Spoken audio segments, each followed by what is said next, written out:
কিশোরগঞ্জের তাড়াইল উপজেলায় নবম শ্রেণীর এক ছাত্রের মৃত্যুকে ঘিরে সৃষ্টি হয়েছে চাঞ্চল্য। পরিবারের দাবি, তাকে হত্যা করে আত্মহত্যা বলে চালিয়ে দেওয়ার চেষ্টা করা হচ্ছে। যদিও ঘটনাটি নিয়ে এলাকায় রয়েছে ভিন্ন মতও।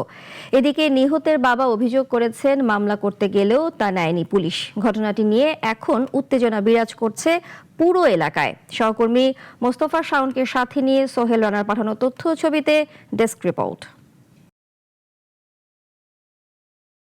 তাড়াইল উপজেলার তেওরিয়া গ্রামে নবম শ্রেণীর ছাত্রী সোনিয়া হত্যার ঘটনাকে ঘিরে এলাকা জুড়ে সৃষ্টি হয়েছে তীব্র চাঞ্চল্য।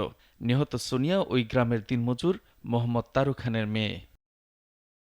ভুক্তভোগী পরিবারের অভিযোগ, সোনিয়াকে হত্যার পর ঘটনাটিকে অপমৃত্যু বা আত্মহত্যা হিসেবে সাজানোর চেষ্টা করা হচ্ছে। তারা বলছেন, পরিকল্পিতভাবে হত্যাকাণ্ড ঘটিয়ে তা ভিন্ন খাতে প্রবাহিত করার চেষ্টা চলছে।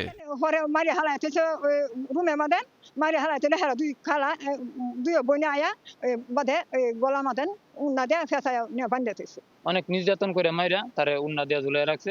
মনে হয় 40 দিন লাগাত মেয়ে মারা যাওয়ার পরে কইছে রিপোর্ট আসুক, এরপরে আপনার মামলা হবে। এদিকে এলাকাবাসী ও প্রত্যক্ষদর্শীদের দাবি, সোনিয়াকে হত্যা করে আত্মহত্যার নাটক সাজানো হয়েছে। তবে অভিযুক্ত আজিম খান ও তার পরিবারের বিরুদ্ধে ভয়ে প্রকাশ্যে কথা বলতে চাইছেন না অনেকেই।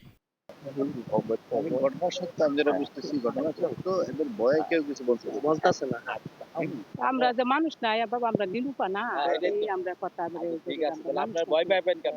এছাড়াও নিহতের ঘনিষ্ঠ দুই বান্ধবী সাদিয়া ও রূপালীও দাবি করেন, সোনিয়ার শরীরে আঘাতের চিহ্ন ছিল এবং তার ডান হাত ভাঙা ছিল, যা হত্যার সন্দেহ আরও জোরালো করছে। তবুও এলাকার কেউ কেউ বলছেন ভিন্ন কথা।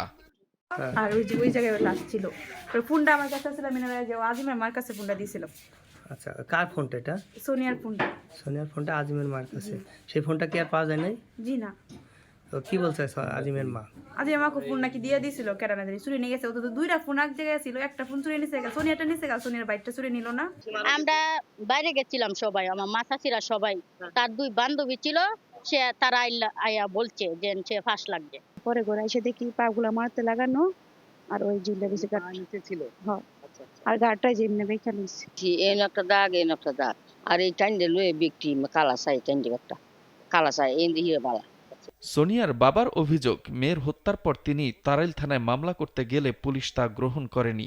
যদিও এ বিষয়ে জানতে চাইলে তাড়াইল থানার ভারপ্রাপ্ত কর্মকর্তা জালাল উদ্দিন ক্যামেরার সামনে কথা বলতে রাজি হননি।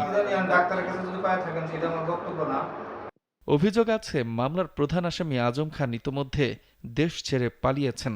তবে অন্য আসামিরা এলাকায় ঘোরাফেরা করলেও তাদের বিরুদ্ধে এখনো দৃশ্যমান কোনো পদক্ষেপ নেওয়া হয়নি। মহিলা পুলিশ গিয়েছিল, আমরা তো দিয়ে দিয়েছি। মহিলা পুলিশ গিয়েছিল, তারা সেখানে আমরা পাইছি, ওদের উপর আমরা রিপোর্ট করে দিয়েছি, আমরা আদালতে আছে। সোনিয়ার বাবা জানান, ঘটনার কিছুক্ষণ আগেও যে পোশাকটি ছিল সেটি ঝুলন্ত অবস্থায় সোনিয়ার মরদেহে পরিহিত পোশাকের সাথে মিল ছিল না। এদিকে জীবিত অবস্থায় পরিহিত পোশাকটি গতকাল মাটির নিচ থেকে রক্তমাখা অবস্থায় উত্তোলন করা হয়। মুস্তফা কামাল তোহা, নাগরিক।